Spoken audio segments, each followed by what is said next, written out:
हमारी संस्कृति, हमारे संस्कार सदा रहे हमारे साथ।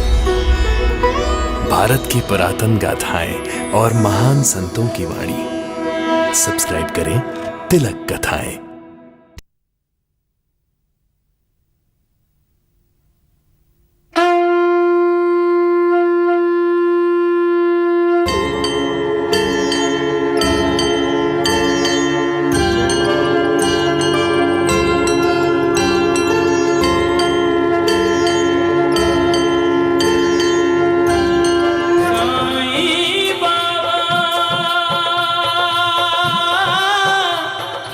साईं बाबा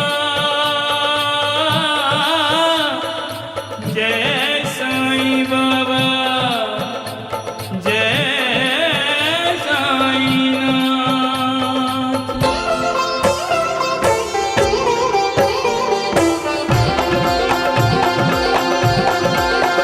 साईं राम साईं श्याम दुख भंजन तेरु नाम। साईं राम साईं श्याम दुख भंजन तेरु नाम। हे साईं नाथ तेरे आने से, हे साईं नाथ तेरे आने से हुआ धन्य ये धरती धाम धाम। साईं राम साईं श्याम दुख भंजन तेरु नाम। साईं राम साईं श्याम दुख भंजन तेरु नाम। सुख धाम धन धाम साईं राम साईं श्याम गुण धाम यश धाम। साईं राम साईं श्याम ओ भक्त वत्सल दीन बंधु बाबा तुझे प्रणाम। साईं बाबा तुझे प्रणाम, साईं बाबा तुझे प्रणाम।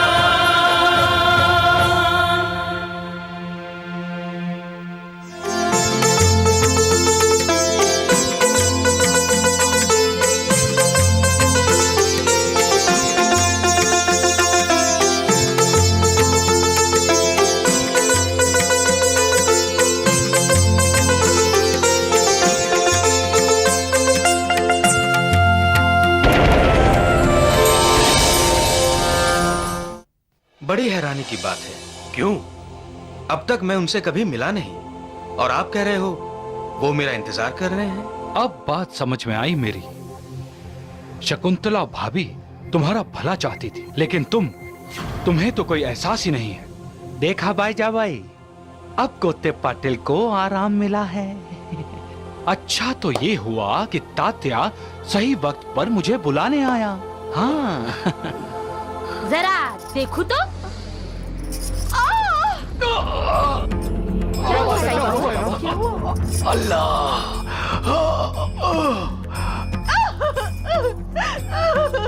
तो क्या साई बेटे ने तुम्हें कहा था वैद जी को घर लाने के लिए?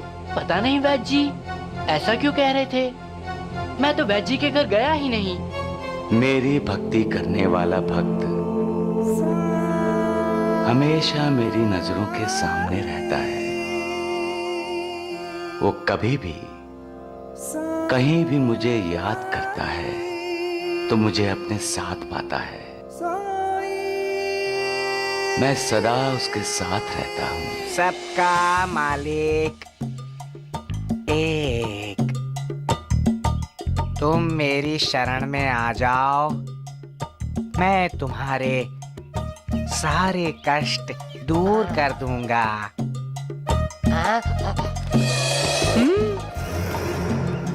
जिसको मुक्ति चाहिए वो मेरी तरफ खींचा चला आता है। मैं भी खिंचा चला आया हूँ तगड़ू। तुम्हारी समस्या क्या है वत्स?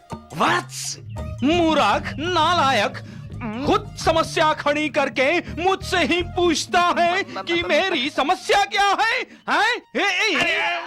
मूर्ख कहीं के। इस तगड़ू को रगड़ो वैद जी। हमने क्या किया है? हम दोनों तो साईं बाबा खेल रहे थे। वैद्य जी, ये दोनों आप ही की वजह से साईं बाबा का गुणगान करते हैं। जीवाजी, क्या झूठ बोला है जीवाजी ने वैद्य जी।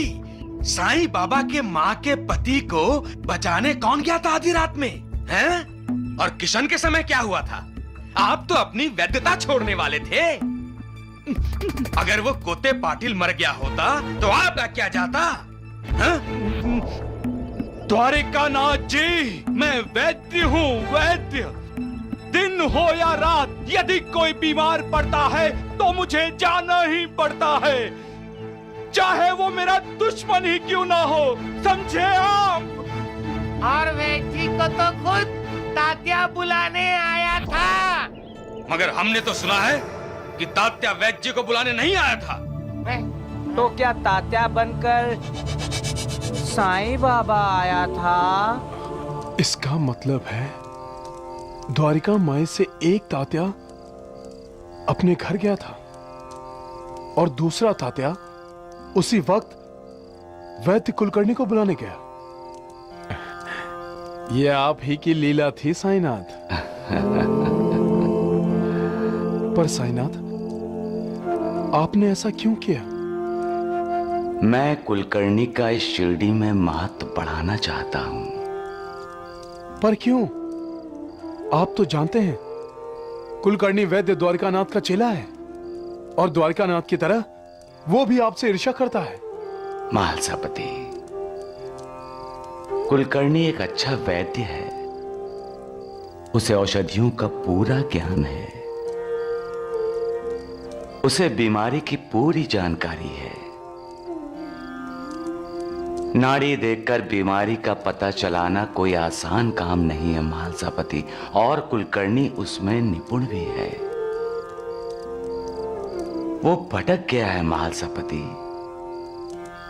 द्वारिकानाथ की वजह से वो बहक गया है। उसे सही रास्ते पर लाना होगा महालसापति। वैसे भी महालसापति, जब मेरा कार्यकाल समाप्त हो जाएगा और जब मैं इस संसार से चला जाऊंगा तो कोते पाटिल जैसे मरीजों का इलाज कौन करेगा? वैद्य कुलकर्णी जैसे लोग ही तो करेंगे महालसापति। मेरे बाद न जाने कितने ढोंगी पाखंडी लोग अपने आप को भगवान या भगवान का अवतार कहकर लोगों को बेवकूफ बनाएंगे, दवाई के नाम पर उदी देंगे। इससे लोगों का अहित होगा। इससे अच्छा तो यही है कि लोगों को पहले से ही बीमारी के आने पर वैद्य जी के पास जाने की आदत डालनी चाहिए। इसीलिए मैंने तात्या को उदी नहीं दी, बल्कि वैद्य जी को मां के घर भेज दिया महालसापति। आप धन्य हैं साईनाथ। महालसापति, मैं इस पृथ्वी पर करुणा के साथ साथ लोगों का भला करने, उनका मार्गदर्शन करने आया हूं। मैं उन्हें बहकने या भटकने नहीं दूंगा। सबका मालिक एक है। कालू को बहुत जल्द से जल्द अरेस्ट कर लेगा। और हम यही चाहते हैं हेस्टिंग्स।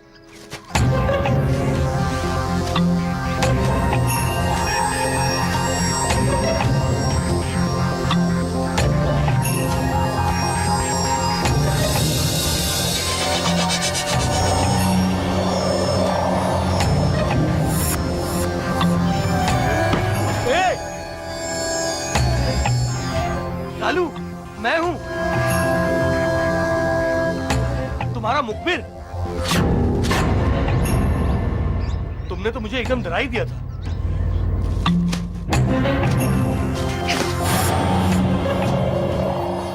क्या खबर लाए हो? खबर?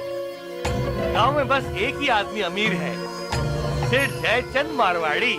तुम्हें क्या लगता है ढाके में कितना माल मिलेगा? बस समझ लो 8-10 हजार रुपए से कम नहीं, उससे ज्यादा ही।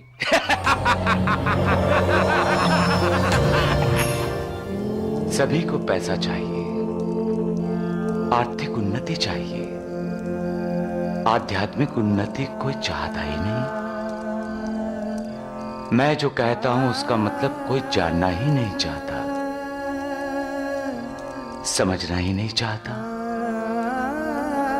मेरे सरकार का खजाना तो ऐसा है कि कभी खाली नहीं होता। सरकार का खजाना? आध्यात्मिक भंडार। हाँ, और जो इस भंडार में से जितना ले जाएगा उतना ही उसका कल्याण होगा। महालसापति, मेरे फकीर की कला, मेरे भगवान की लीला और मेरे सरकार का व्यवहार हमेशा अद्वितीय होता है। इसलिए उस फकीर की भक्ति करो। मेरा क्या, ये शरीर मिट्टी में मिलकर सारे भूमंडल में व्याप्त हो जाएगा। फिर हमारा क्या होगा साईनाथ? मैं ये शरीर छोड़ दूंगा, फिर भी मेरी अस्थियां आशा और विश्वास का संचार करती रहेंगी। मेरी समाधि भी वार्तालाप करेगी, चलेगी, फिरेगी, और जो अनन्य भाव से मेरी शरण में आएंगे उन्हें आशा का संदेश पहुंचाती रहेगी। निराश मत होना कि मैं तुमसे विदा हो जाऊंगा। तुम हमेशा मेरी अस्थियों को भक्तों के कल्याणार्थ चिरंतित पाओगे। मेरा निरंतर स्मरण और मुझ पर दृढ़ विश्वास तुम्हें लाभ देगा।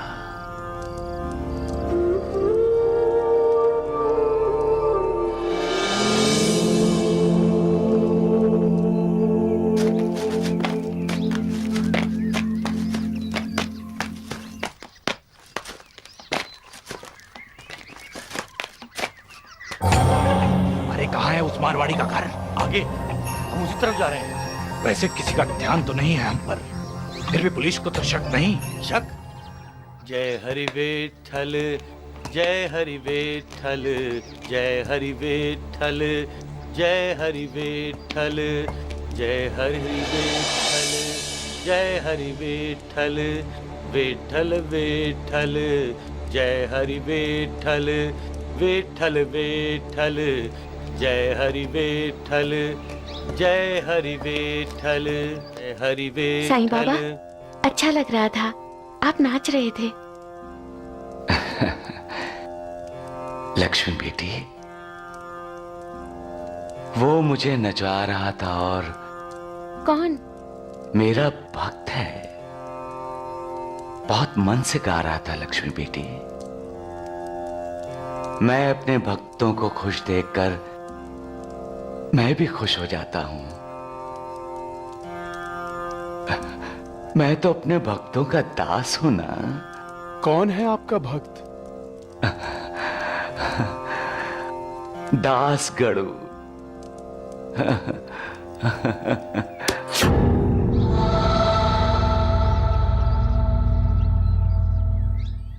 ये है जयचंद मारवाड़ी का घर।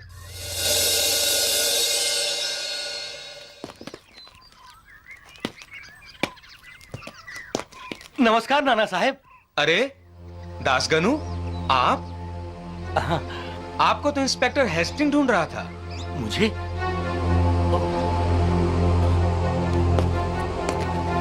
ए, रुक जाओ। कौन हो तुम? ए! भाग! ए!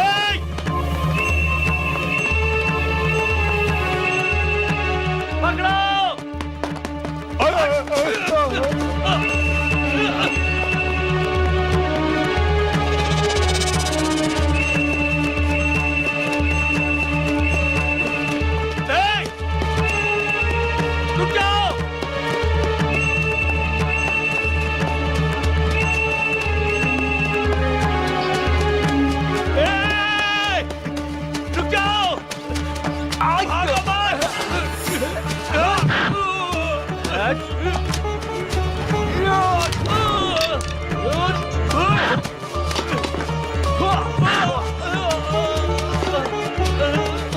हवलदार, आज तो तू मेरे हाथ से बच गया, लेकिन तू मेरे रास्ते में आया है, कालू के रास्ते में। इसकी सजा तुम्हें भुगतनी पड़ेगी।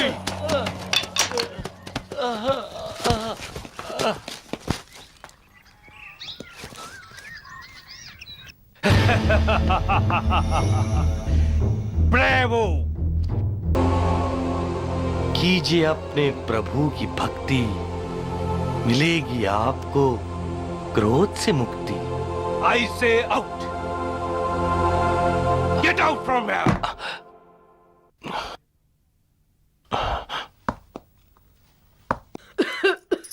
बहू, बहू, जल्दी आ बहू, बहू, बहू। एक पल चैन से नहीं रहने देती ये दोनों बुढ़िया। देखो ऐसे चिल्ला रही है जैसे कहीं आग लग गई हो। बुढ़िया कहीं की।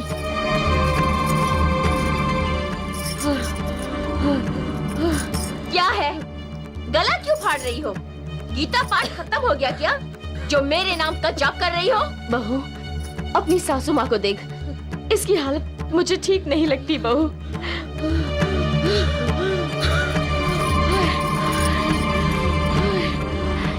चलो, एक से तो छुटकारा मिला। जा रही है ये। पता नहीं इसकी दवा कहाँ है।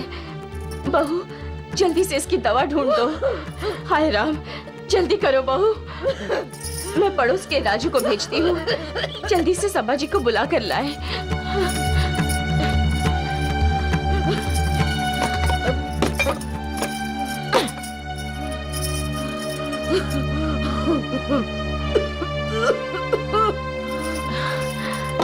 दवा इसे पिलाई तो ये बुढ़िया बच जाएगी, और ना पिलाई तो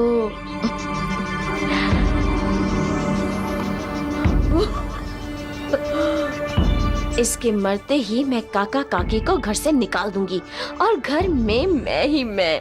और हाँ, वो मेरा पति संभाजी, उसे तो मैं ऐसे अपनी उंगलियों पर नचाऊंगी कि दवा मिली बहू? नहीं माँ जी।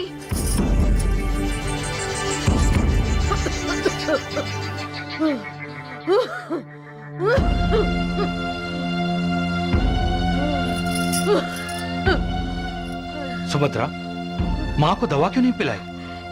दवा की शीशी ही नहीं मिली।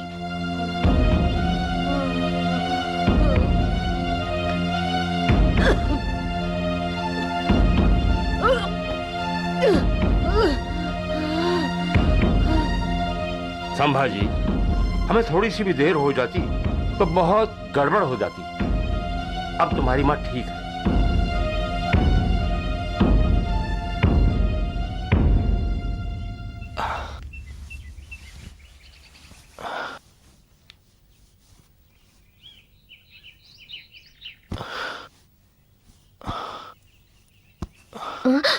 अगो भाई, ये क्या कर रहे थे आप?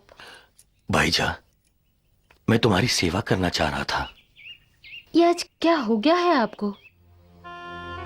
ये अच्छा हो यहाँ कोई नहीं था। अगर किसी ने आपको मेरे पांव छूते हुए देख लिया होता तो क्या कहता? लोग तो सिर्फ इसलिए बोलते हैं कि भगवान ने उनके मुंह में जबान दी है, लेकिन वो असलियत नहीं जानते। कौन सी असलियत? यही कि मेरा अंत समीप आ रहा है। अहो, बोलिए ना। यही कि इंसान की जिंदगी बड़ी छोटी होती है, और मैं भी इंसान हूं।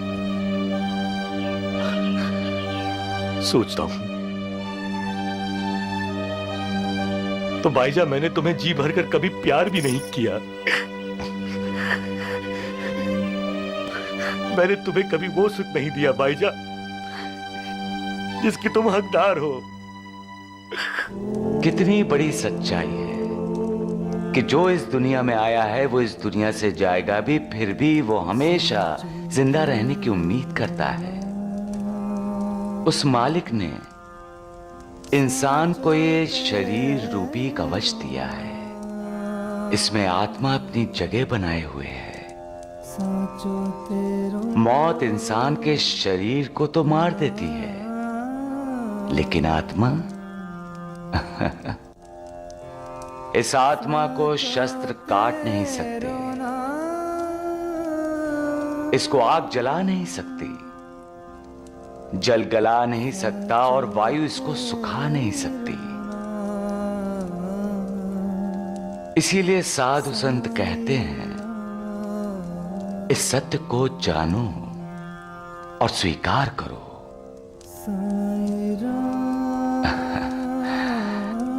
सबका मालिक एक है।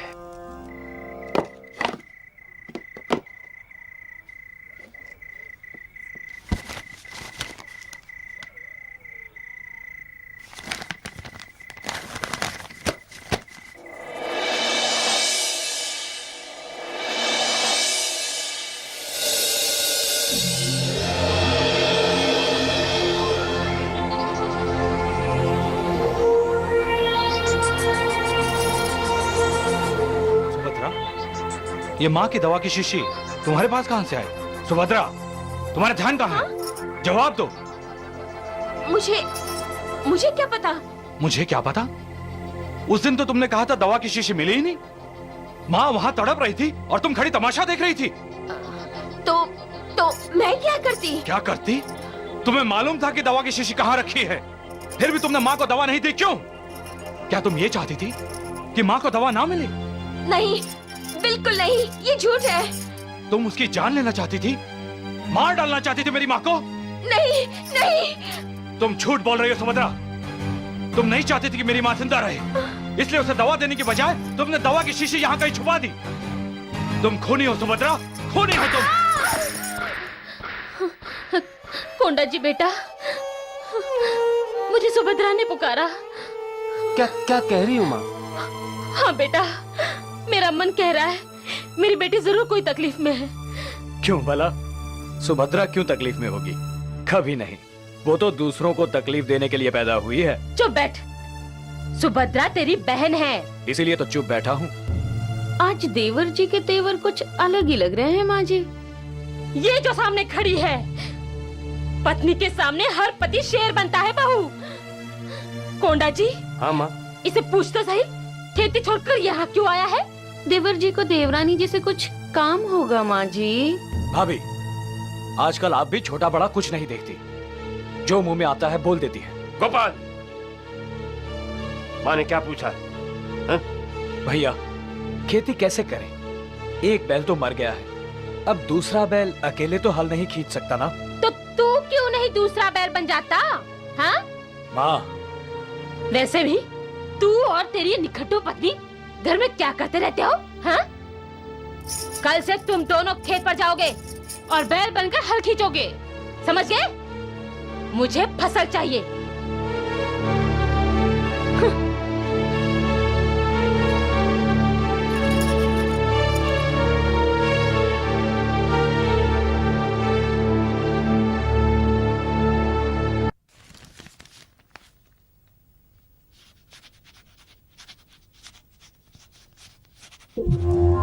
नाना, नाना,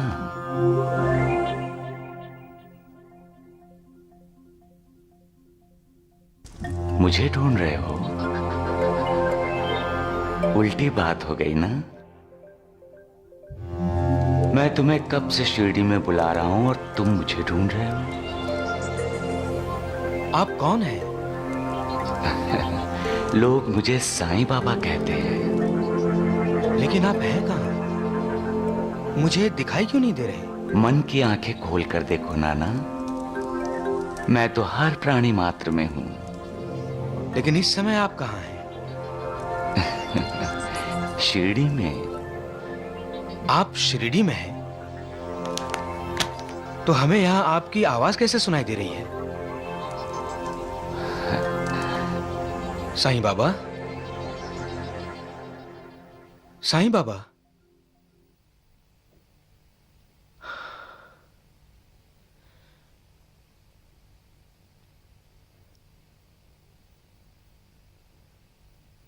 किसी ने मेरा मजाक तो नहीं उड़ाया?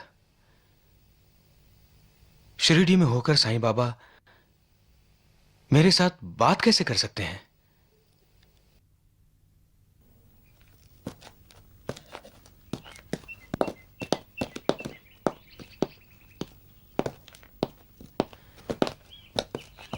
नाना साहिब, हाँ? किसे ढूंढ रहे हैं? साईं बाबा को। साईं बाबा? नाम तो कुछ सुना हुआ लगता है। शिरडी में रहते हैं, तुम जानते हो उन्हें? नहीं नाना साहिब, मैं तो सिर्फ अपने गुरु श्री वामन शास्त्री को जानता हूं। वही मेरे गुरु हैं और वही मेरे माता पिता हैं। गुरु बिना इस जीवन का ना कोई अर्थ, गुरु बिना हमारा ये जीवन है व्यर्थ।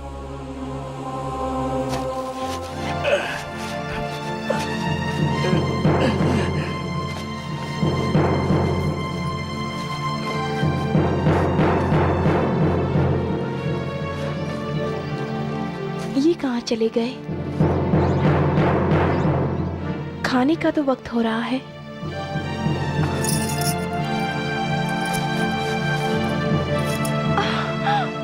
ये क्या?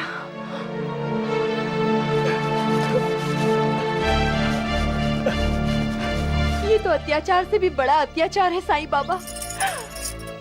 आखिर कब तक हम ये अत्याचार सहन करते रहेंगे? इंसान गलतियों का पुतला है, फिर भी उसे अपनी गलतियां सुधारने का मौका मालिक उसे देता है और बार बार देता है। अगर इंसान इस मौके का फायदा उठाकर अपनी गलतियां नहीं सुधारता और अन्याय और अत्याचार करता ही रहता है, तो मालिक की लाठी बिना किसी आवाज के उस पर पड़ती है।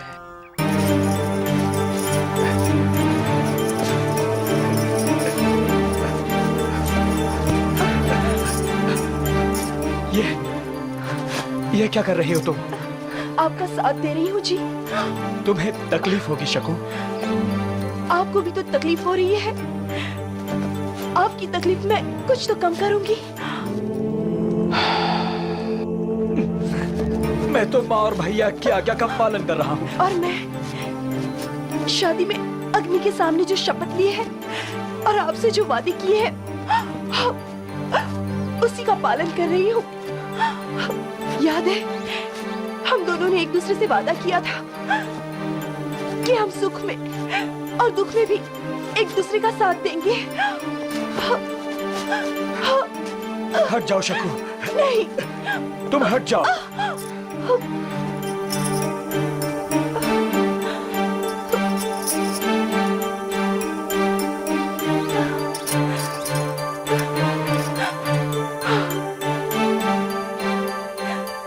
प्रेम भक्ति का ही एक रूप है। जहां भक्ति है वहां प्रेम है, और जहां प्रेम है वहां भक्ति है। भगवान और भक्त इसी प्रेम और भक्ति के बंधन से एक दूसरे से जुड़े हैं। भक्ति और प्रेम का अंतिम चरण है समर्पण। आपका दुख मेरा दुख है जी, और मेरा सुख आपका।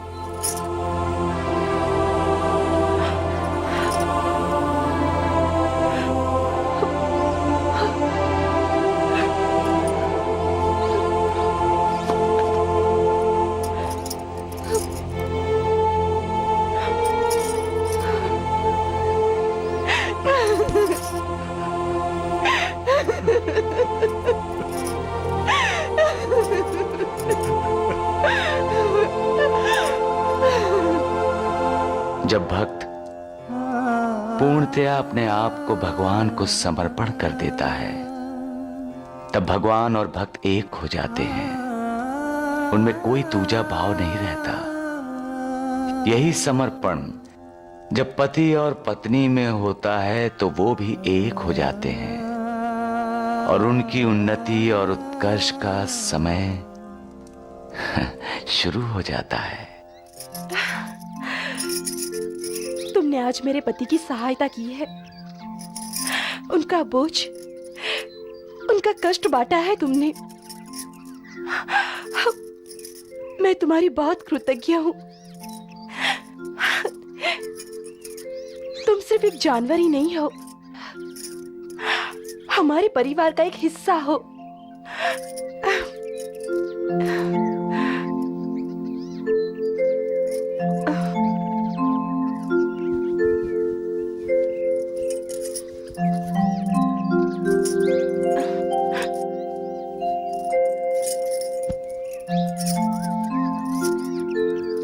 जो भूखे प्यासों को, बेजुबान जानवरों पर करुणा करता है,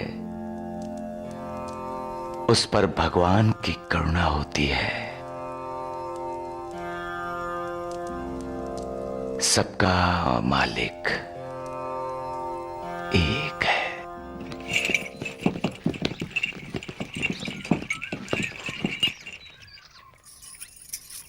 ननन जी, माँ जी, माँ जी देखिए, ननन जी आई हैं। क्या सुभद्रा आई है? अकेली आई है क्या? नहीं माँ जी, साथ में दामाद जी भी आए हैं। देखा, माँ बेटी का रिश्ता ही ऐसा होता है। मैं सुभद्रा को याद कर रही थी, उसे भी जरूर मेरी याद आई होगी, तभी भागी चली आई। चल चल चल देखते हैं। चलिए।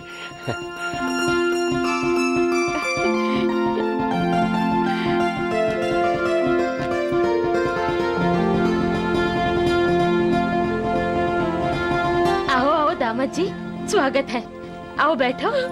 शकुंतला जी। मैं यहाँ बैठने नहीं आया हूँ माँ जी, मैं आपकी बेटी को छोड़ने आया हूँ। हाँ हाँ, लेकिन कुछ देर तो रुकोगे, खाना वाना खा के? नहीं कोंडा जी, मैं आपकी बहन को हमेशा के लिए यहाँ छोड़ने आया हूँ।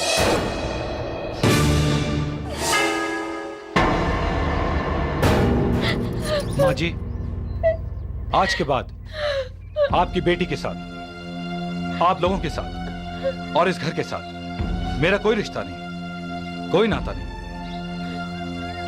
मैंने सारे रिश्ते नाते तोड़ दिए।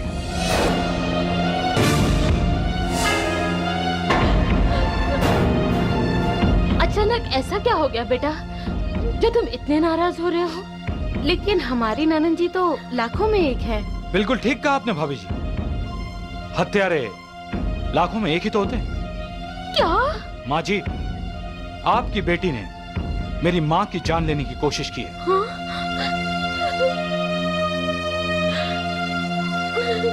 संभाजी, आपको जरूर कोई गलतफहमी हुई है। जी हाँ, गलतफहमी हुई थी जब शकुंतला भाभी ने मुझसे विनती की थी कि सुभद्रा अब सुधर गई, बदल गई है, इसे वापस अपने घर ले जाओ। मैंने इन पर विश्वास किया, वही मेरी गलतफहमी थी और वही मेरी गलती भी।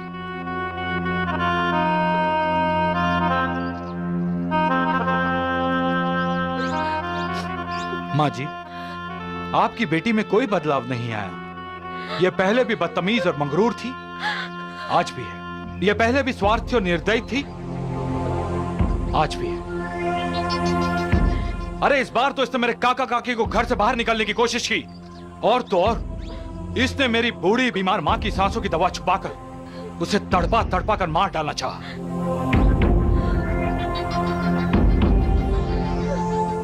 कसम से कहता हूं, अगर ये मेरी पत्नी नहीं होती ना, तो मैं इसे पुलिस के हवाले कर देता। चलता हूं, राम राम। अरे सुनिए, रुकिए तो, मैं सुभद्रा को समझाने की कोशिश करता हूँ। शांत होकर सुनिए, इतनी जल्दी में तो। माफ कीजिए।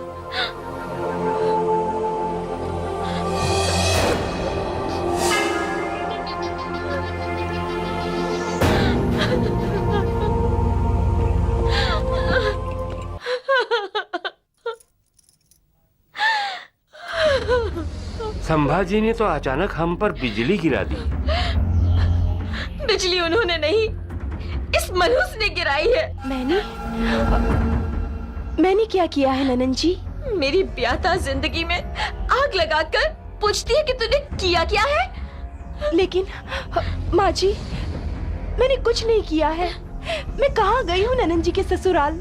वहाँ आने की जरूरत थी तुम्हें? तुमने यह राहता में रहकर ही जो करना था सब कर लिया। माँ, इसी ने मेरे पति से यह राहता में ही कहा कि वो मुझे यहाँ से ले जाए, क्योंकि मैं इसे बहुत दुख देती हूँ।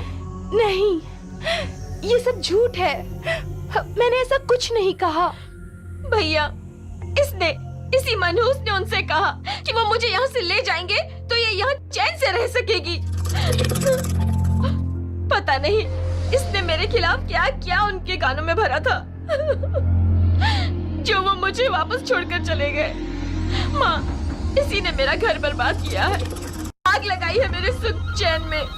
मैंने ऐसा कुछ भी नहीं बोला था उन्हें। जिस घर में रहती हो उसी घर के सदस्यों की बुराई करती हो तुम शकुंतला। नहीं जेठ जी, मैंने ऐसा कुछ नहीं कहा है। ननन जी झूठ बोल रही है। अच्छा, मेरी बेटी झूठी और तू सच्ची हैं? रुको माँ, अभी सच और झूठ का पता चल जाएगा। तुम राहता में संभाजी जादव से मिली थी?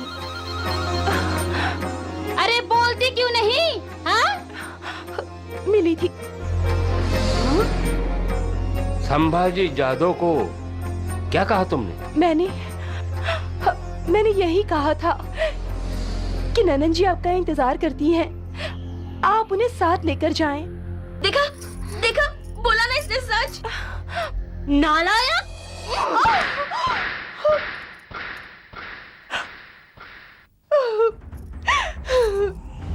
लेकिन मैंने तो ननन जी की भलाई के लिए ये सब कहा था। भलाई के लिए? भलाई के लिए? आप मुझे गलत समझ रहे हैं।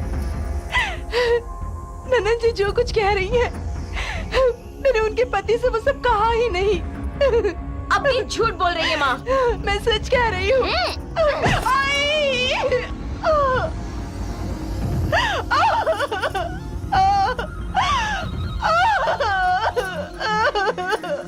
ऐसे ही मैं चिल्लाई थी जब उन्होंने मुझ पर हाथ उठाया था।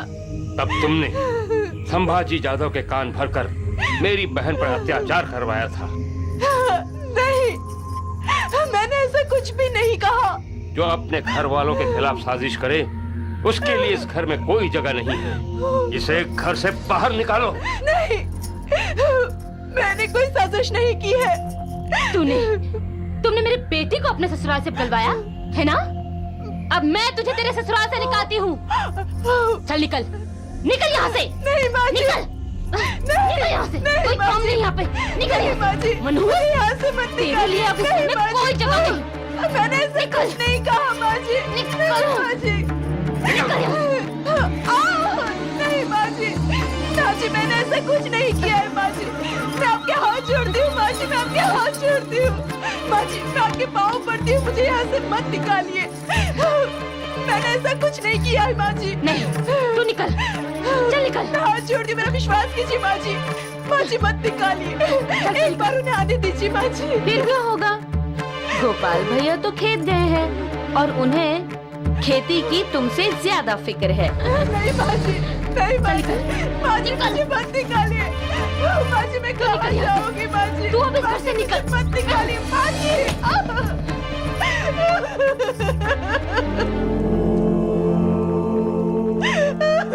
खबरदार, अब इस घर में फिर कभी कदम रखा तो तेरा ये मनहूस चेहरा मुझे इस घर में कभी नहीं दिखना चाहिए।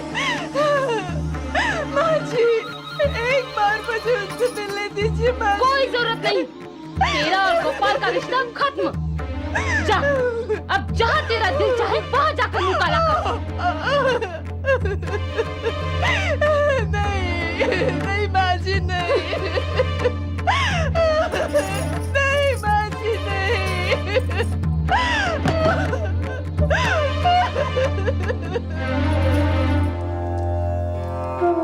मालिक, तू रहीम है, रहम कर, रहम। लोगों को सद्बुद्धि दे। वो ये क्यों भूल जाते हैं कि अन्यायियों का, अत्याचारियों का हमेशा दमन हुआ है। क्यों भूल जाते हैं कि झूठ की कभी सच्चाई पर जीत नहीं होती। ये पाप है, अधर्म है। वो नहीं जानते कि उन्हें अपने कर्मों का फल भुगतना है और इसी जन्म में भुगतना पड़ेगा।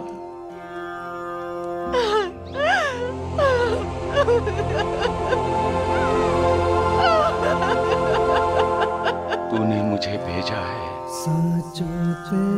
लोगों का दुख दर्द दूर करने के लिए, लेकिन यहाँ तो चारों ओर दुख ही दुख है, दर्द ही दर्द है। और इतना सब देखकर मेरा दर्द भी आंसू बनकर बाहर निकल आता है। मालिक, रहम कर। क्या करूं मैं ऐसे लोगों का? माफ कर दूं या सजा दूं, या उन्हें अपने कर्मों का भोग भोगने के लिए छोड़ दूं?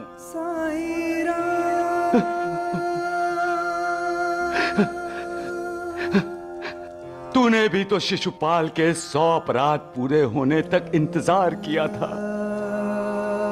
मैं भी इनके 100 अपराध पूरे होने तक इंतजार करूं? लेकिन तब तक मेरे भक्त के बहते आंसू कैसे रुकेंगे? कौन रोकेगा मालिक, कौन? राह दिखा मालिक, राह दिखा, राह दिखा। पेड़ वही उगेगा जिसका बीज हम बोएंगे। धान बोने से गेहूं की फसल नहीं उगती। दूसरे के रास्ते में कांटे बिछाने वाले को कभी ये उम्मीद नहीं करनी चाहिए कि उसकी राह पर फूल फेंके जाएंगे। नहीं, कभी नहीं। नफरत करोगे तो नफरत मिलेगी, प्रेम करोगे तो प्रेम मिलेगा। स्वर्ग नर्क दोनों यही हैं। आपके अपने कर्मों पर निर्भर है। आप अपने घर को नर्क भी बना सकते हैं और स्वर्ग भी। इतना याद रखो, वो मालिक सबका है और सबका भला चाहता है। वो किस लिए चिंता में डूबे हो?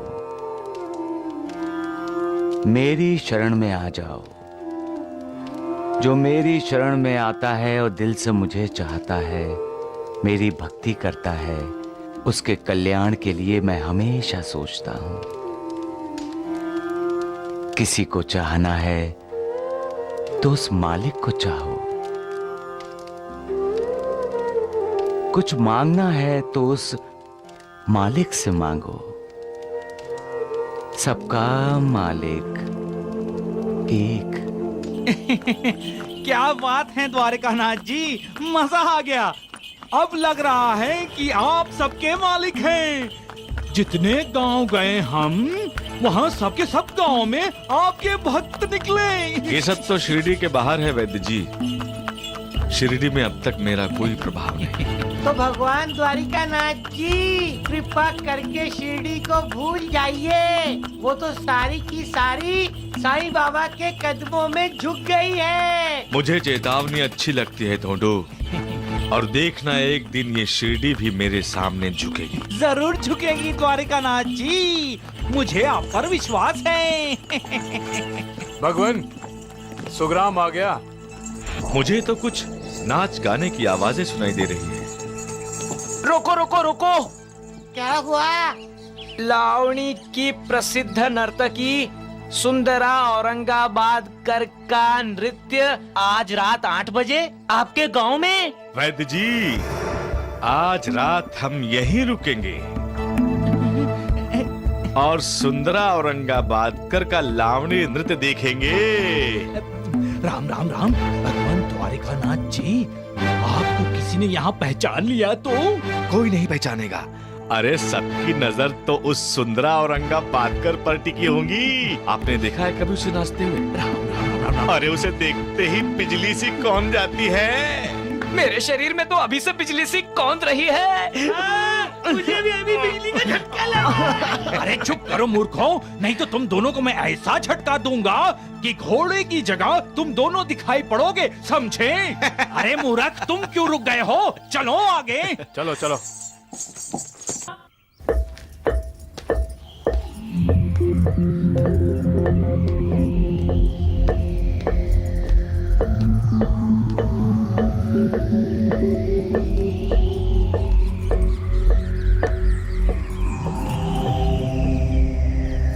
इंसान क्या कुछ करता है अपने लिए, अपने परिवार के लिए करता ही रहता है, और एक दिन सारे काम यहीं रह जाते हैं और वो यहां से चला जाता है, सब कुछ छोड़कर अकेला।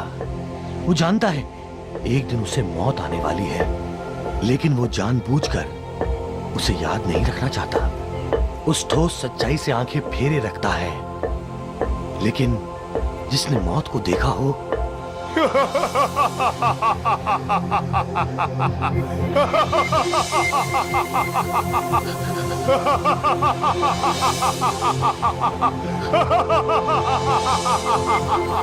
काय हो?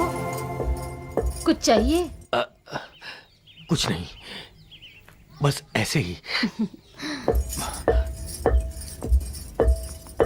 पिताजी हिलना मत, ऐसे ही खड़े रहना, नहीं तो मैं पकड़ा जाऊंगा। हम बच्चे छुपा छुपी का खेल खेल रहे हैं। क्या खेल है? छुपा छुपी। जिंदगी भी क्या है? मौत से छुपा छुपी का खेल ही तो है।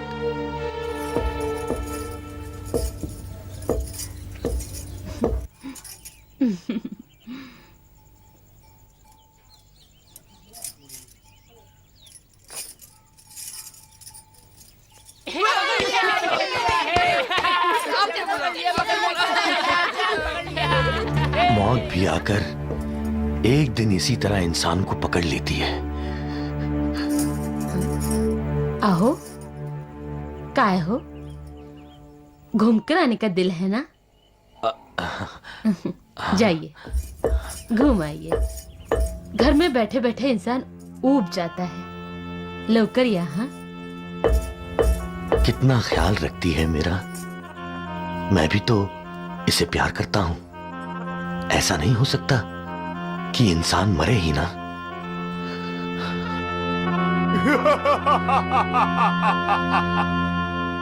आओ कोते पाटिल, आओ।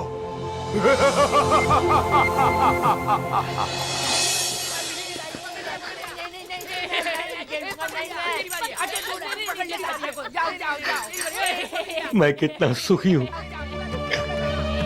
कितना सुखी हूं मैं। प्यार करने वाली पत्नी है, मेरा अपना परिवार है, मेरा बेटा है। कितना सुखी परिवार है मेरा। फिर मैं इनको छोड़कर क्यों मरूं?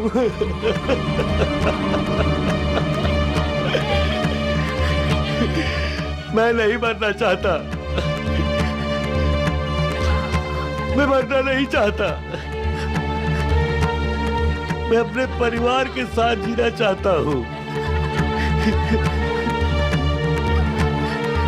भगवान, मैं अपने परिवार के साथ जीना चाहता हूं। तात्या अभी बच्चा है,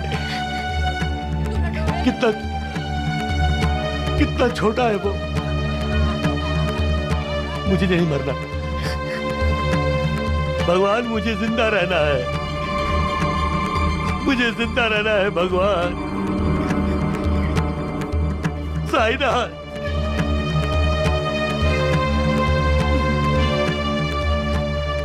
साईनाथ मुझे जिंदा रहना है।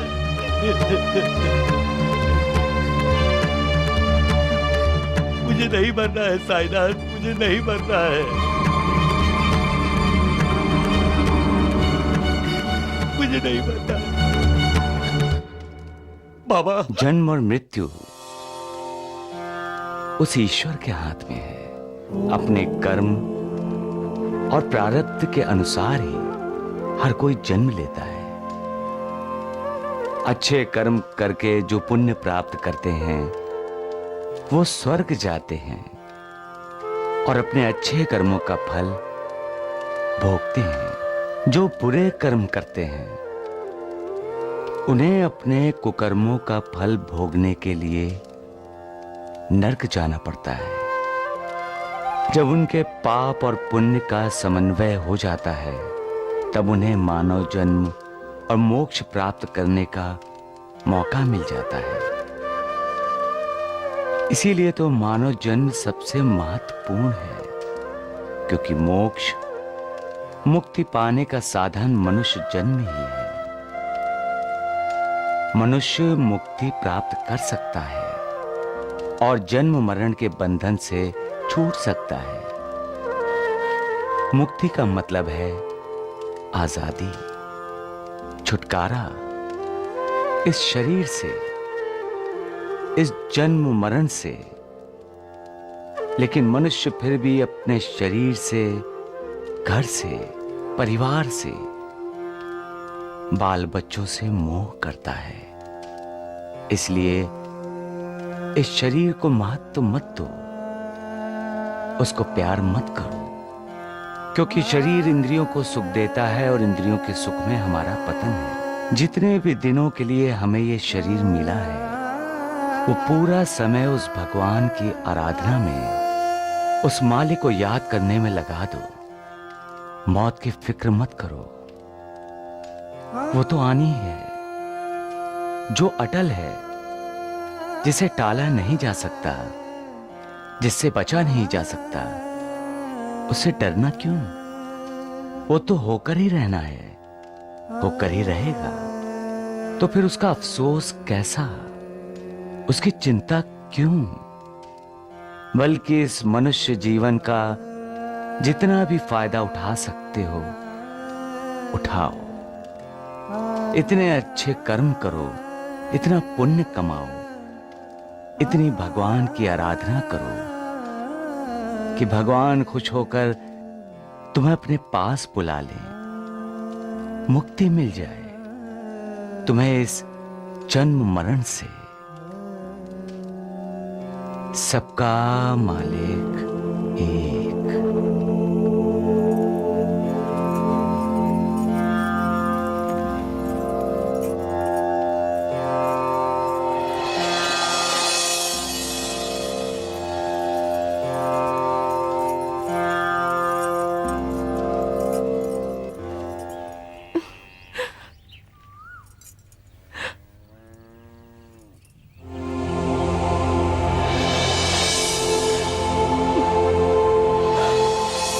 शकुंतला, क्या हुआ? तुम यहाँ क्या कर रही हो? जानकी ताई, माँ जी ने मुझे घर से निकाल दिया।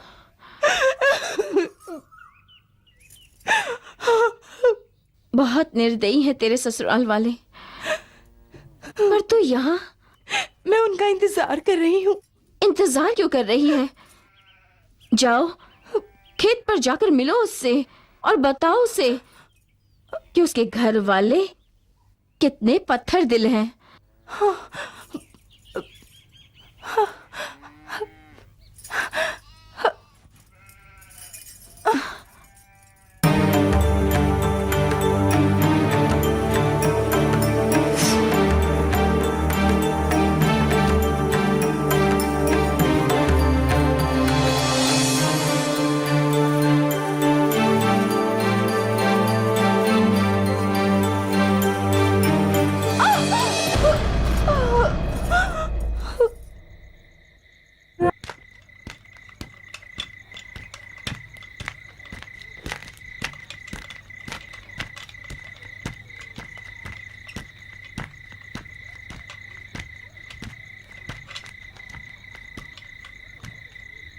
अरे ये कौन है जो इस समय यहां पड़ी है?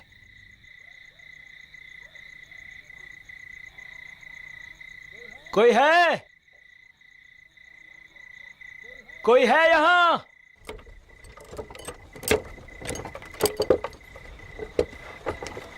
रुको! अरे रुक जाओ!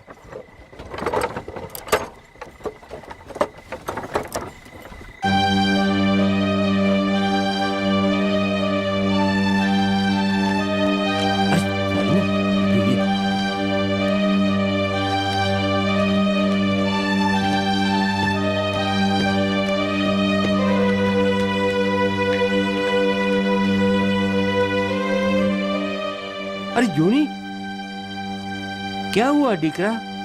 देखिए ना, कोई औरत पड़ी है। अगर बेहोश है तो किसी डॉक्टर या वैद्य के पास ले जाइए।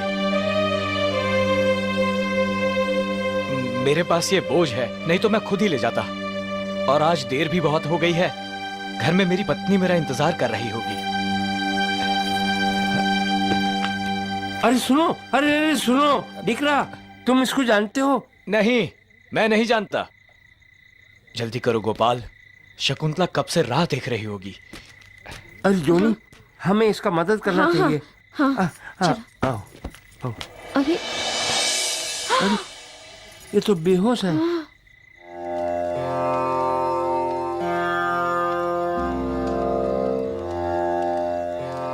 साईनाथ, किसी का इंतजार कर रहे हैं आप? इंतजार खत्म हो गया महालसापति। किसकी बात कर रहे हैं आप? उसकी जिसने अपने विरुद्ध वातावरण में अपने दिमाग पर काबू रखा, मानसिक संतुलन खोया नहीं और भगवान पर श्रद्धा उसकी अटल रही। महालसापति जिसने अन्याय और अत्याचार सहन करते समय भी अपने भगवान पर श्रद्धा कायम रखी। मेरे उस भक्त के अब बुरे दिन समाप्त हो चुके हैं। कल का उगने वाला सूरज उसके लिए सब कुछ अच्छा ही लाएगा और जिंदगी के हर पहलू में उसे खुशियां ही खुशियां मिलेंगी। जो अनन्य भाव से मेरा चिंतन करते हैं, जो निष्काम भाव से मेरी उपासना करते हैं, जो नित्य मेरे साथ जुड़े रहते हैं, उनकी अप्राप्य की प्राप्ति और प्राप्त की रक्षा का भार मैं स्वयं वहन करता हूं। सबका मालिक एक है।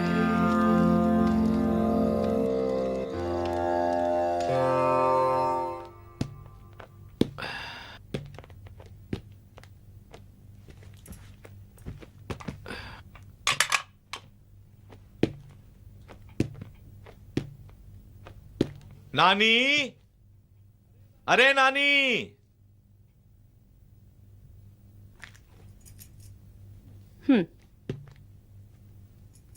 ये क्या?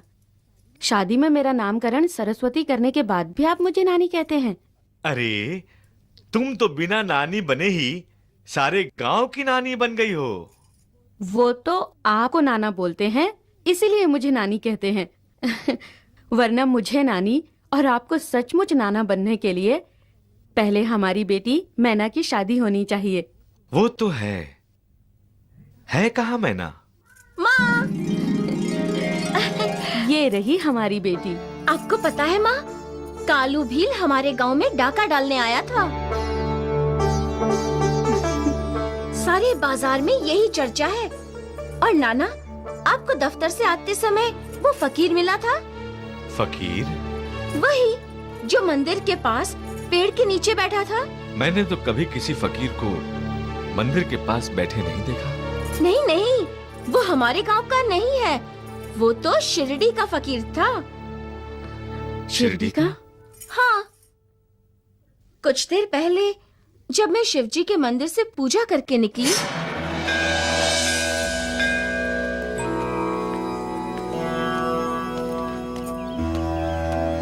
मैना, मैना बेटी, यहाँ आओ। मैं? हाँ तुम ही आओ।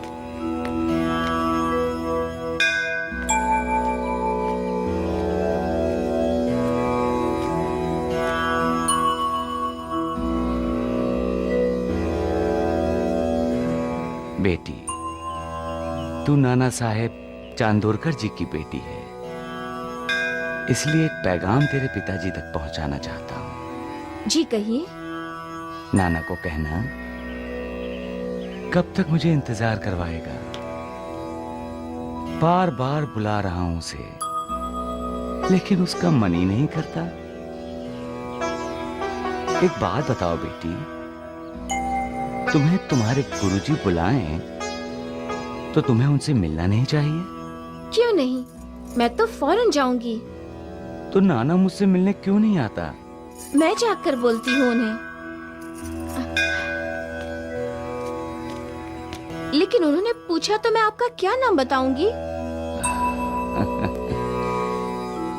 शिरडी के लोग मुझे साईं बाबा कहते हैं। साईं बाबा?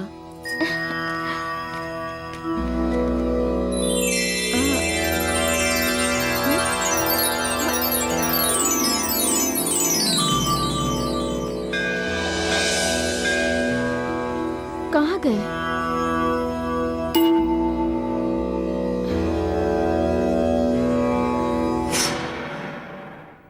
नाना, मैंने सब जगह ढूंढा साईं बाबा को, लेकिन वो कहीं नहीं थे।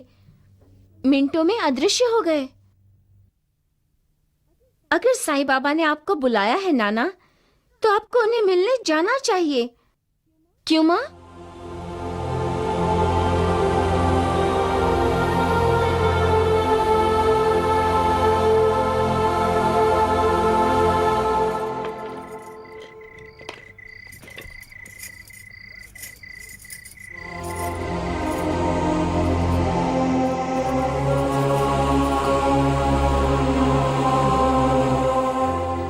अगो भाई, अचानक आज?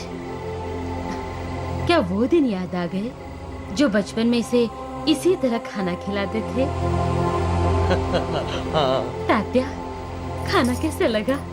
माँ, आज के खाने में पिताजी का प्यार भी मिल गया है, इसलिए और भी अच्छा लग रहा है। बहुत ही अच्छा खाना बनाया है माँ। अच्छा, आहो, देखा आपने कैसी बातें करने सीख गया है बेटा। साईं बाबा के साथ रहता था ना। हाँ पिताजी, बहुत ही अच्छा लगता था वहाँ। मैं और महालसा पति रात भर बातें ही करते रहते थे। ऐसा लगता था जैसे रात की सुबह होगी ही नहीं।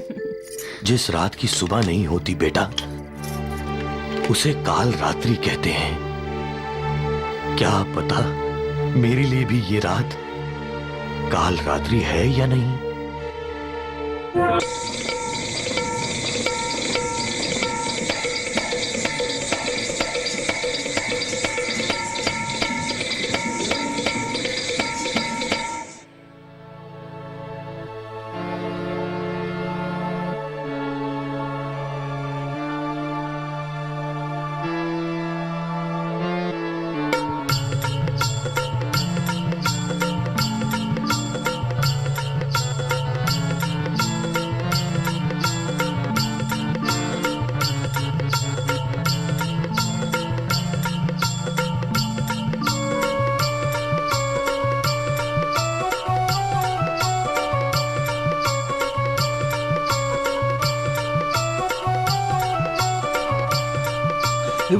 अरे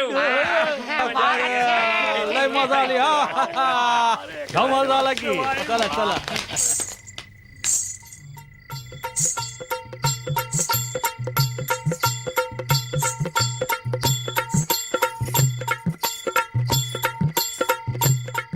सुंदराबाई, अपना इनाम तो लेती जाओ। वैद्य जी, सुंदरा बाई को शिरडी ले चले क्या? राम राम राम, लेकिन सुंदरा बाई शिरडी जाकर करेगी क्या? जाल फेंकेगी अपने हुस्न का, अपनी जवानी का। किस पर? शिरडी के लोगों पर? अरे नहीं भाई, उस पर जिसने शिरडी के लोगों पर पहले से ही अपना जाल फेंक रखा है। वैद्य जी, आप क्या समझते हैं वो साईं बाबा इससे बच जाएगा? साईं बाबा का तो पता नहीं, हम तो इसके जाल में फंस चुके हैं। वैद्य जी, अपने इन दोनों मूर्खों को संभालिए।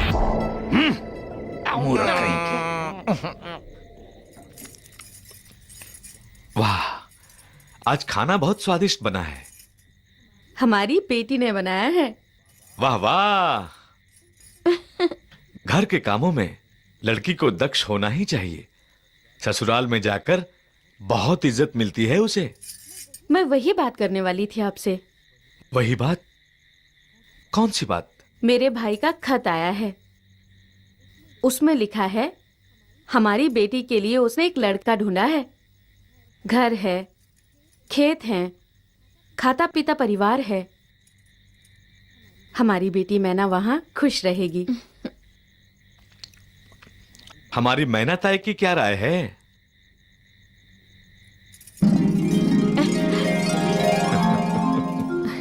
उससे क्या पूछते हो? ये जिम्मेदारी तो हमारी है और हम उसका भला ही तो सोचेंगे। लेकिन तुम्हारे माता पिता ने तुम्हारी शादी करते वक्त तुम्हारा भला नहीं सोचा, बांध दिया इस बदसूरत और निखट्टू के गले। मेरे माता पिता ने जो मेरे लिए चुना है वो सारी दुनिया में एक ही है और वो मेरा भाग्य है। ऐसा भाग्य भगवान हर लड़की को दे। लेकिन भगवान के पास इतने नाना नहीं है। ठीक है, मैं तुम्हारे भाई को लिखता हूं कि रिश्ता रोक दे, हम बात करने जाएंगे। मेरे मन में एक बात और है। आप एक बार शिरडी हो आइए। जब से साईं बाबा का साक्षात्कार हुआ है हमें सब शुभ ही शुभ सुनने को मिल रहा है।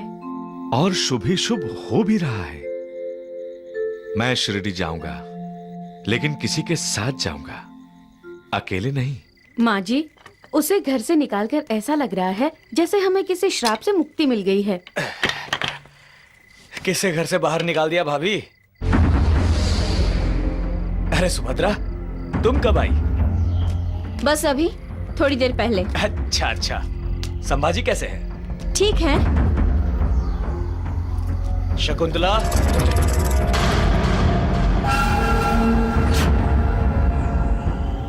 माँ मैं आता हूँ। शकुंतला से कहता हूँ कुछ खाने को दे दे।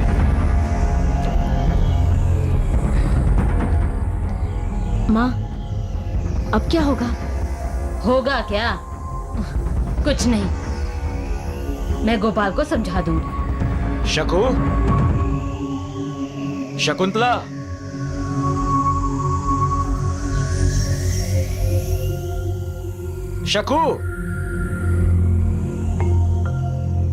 शकुंतला।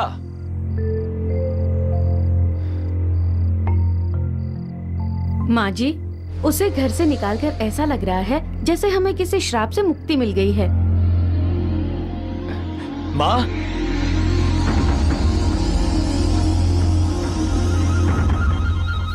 शकुंतला कहाँ है?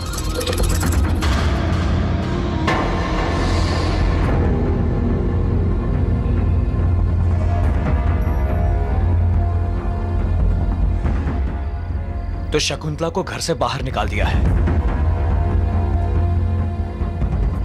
उसकी वजह से शाप से मुक्ति मिली है। किसने निकाला है शकुंतला को घर से बाहर? गोपाल, आवाज नीची रखकर बोलो। घर में तेरे बुजुर्ग बैठे हैं।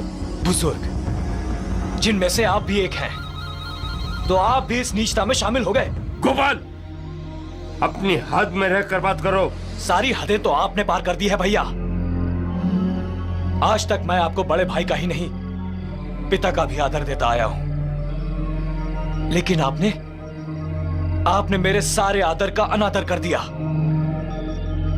बजाय शकुंतला की रक्षा करने के, उसे रोकने के, आप द्रौपदी चीर हरण के भीष्म पितामह बनकर देखते रहे। उसने आपसे प्रार्थना की होगी, मिन्नतें की होंगी आपसे, अपनी मदद के लिए पुकारा होगा आपको, लेकिन आपने अपने कानों में उंगलियां डाल दी। आज अगर शकुंतला की बजाय भाभी होती और आपकी जगह मैं होता, तो क्या भाभी को घर से बाहर जाने देता, निकालने देता किसी को घर से बाहर भाभी को?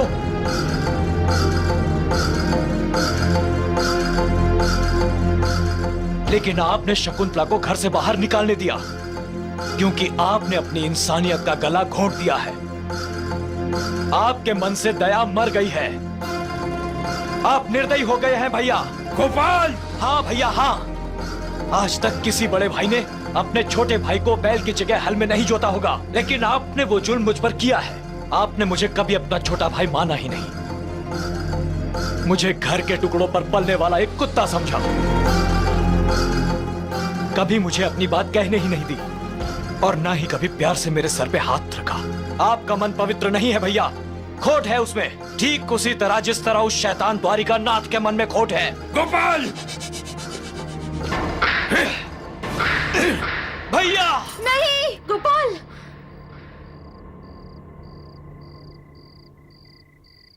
तेरी इतनी हिम्मत कि तू अपने बड़े भाई पर हाथ उठाए, हाँ? और वो भी उस पत्नी के लिए जिसने तुम्हारी बहन सुभद्रा का घर तोड़ा। तू ये पूछना चाहता है ना कि शकुंतला को किसने घर से निकाला? तो सुन, मैंने उसे निकाला है, मैंने। जानते हो, उसने संभाजी को झूठी बातें कहकर भड़काया और उसने सुभद्रा को ससुराल से निकाल दिया। नहीं माँ, शकुंतला ऐसी नहीं है जो गलत बात करके संभाजी को भड़काएगी।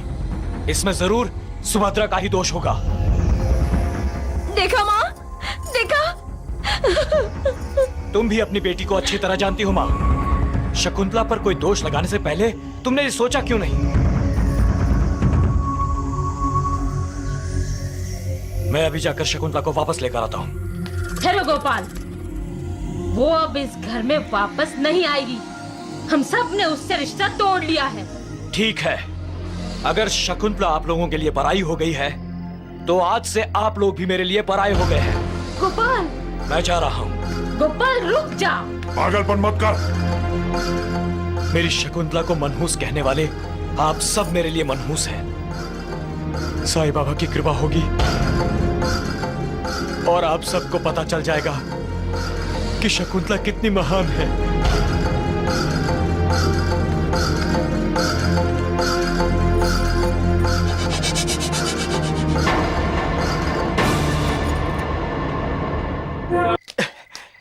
जानकी ताई, जानकी ताई, जानकी ताई।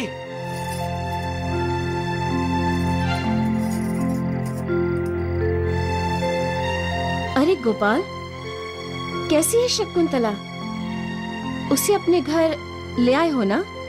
तो क्या वो यहाँ नहीं है? मैं तो समझ रहा था कि वो यहीं आई होगी। और कहां जा सकती है? राहता में तो वो और किसी को जानती भी नहीं। वो तो तुम्हें मिलने खेत पर गई थी। खेत पर?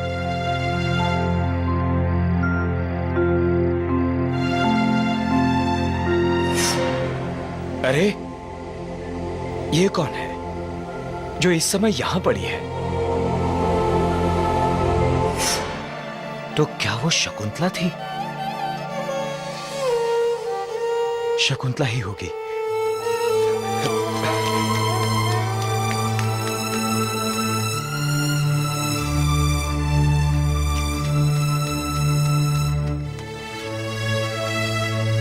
शकुंतला! शकुंतला! शकुंतला! शकुंतला! शकुंतला! शकुंतला!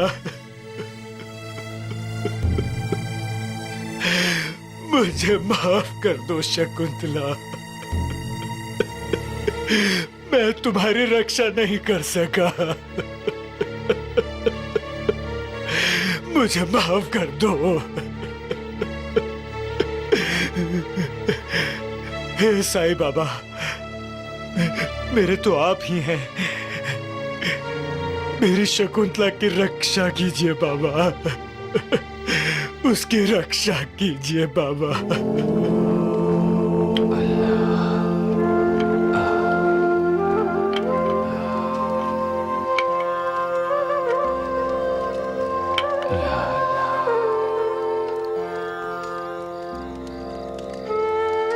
क्या सोच रहे हो महालसापति?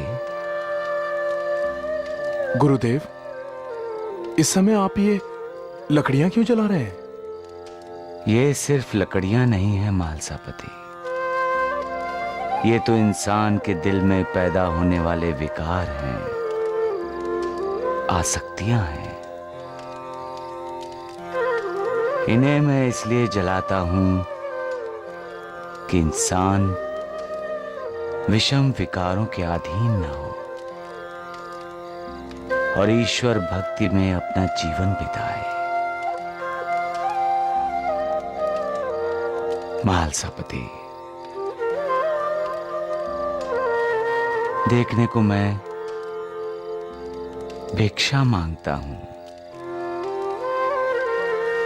परंतु मैं भिक्षा के साथ साथ लोगों का दुख दर्द भी अपनी झोली में डाल लेता हूं। फिर भी लोगों का दुख दर्द कम नहीं होता। ऐसा क्यों साईनाथ? वो लोग शरीर को महत्व देते हैं, ईश्वर को नहीं। और इसका कारण है मन। मन बहुत चंचल होता है महालसापति। ये मन ही है जो मनुष्य को अच्छे मार्ग पर ले जाता है, और ये मन इंसान को बुराई करने पर मजबूर कर देता है। ये मन ही मनुष्य का शत्रु भी है और मित्र भी। ये मन अपने अधीन नहीं तो मनुष्य माया मोह के चक्रव्यूह में फंस ही जाता है। महालसापति, मैं तो एक फकीर हूं, कुछ नहीं है मेरे पास, कोई अपना नहीं, न भाई न बंधु, न बाल न बच्चे, न घर न गृहस्थी। फिर भी माया मुझे कष्ट पहुंचाती है। मैं तो स्वयं को भूल चुका हूं, लेकिन माया मुझे नहीं भूलती। मुझे अपने जाल में फंसाने की कोशिश करती रहती है। श्री हरि की यह माया ब्रह्मादि को भी नहीं छोड़ती। तो ये फकीर किस गिनती में है महालसापति? लेकिन श्री हरि की शरण में जो जाता है उसे श्री हरि की कृपा मिल जाती है और वो माया जाल से मुक्त हो जाता है। महालसापति, मजे की बात तो यह है कि कुछ लोग जानबूझकर माया जाल में फंसते हैं। उन्हें ईश्वर का कोई आकर्षण नहीं होता, माया जाल के आकर्षण में फंसते हैं। इसमें वो अपना विवेक खो बैठते हैं और स्वयं अपने हाथों से अपनी तकदीर को पकड़कर घर से बाहर फेंक देते हैं। पर साईनाथ, क्या वो जानते हैं वो अपनी तकदीर अपने हाथों में उठा रहे हैं? साईं बाबा वे ये तब जान पाते हैं महालसापति, जब मोह माया अपना प्रभाव दिखाती है और तब पश्चाताप के सिवाय और कुछ नहीं होता। सबका मालिक एक।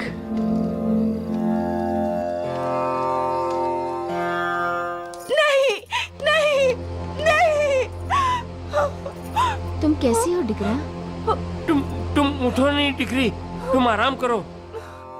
साईं बाबा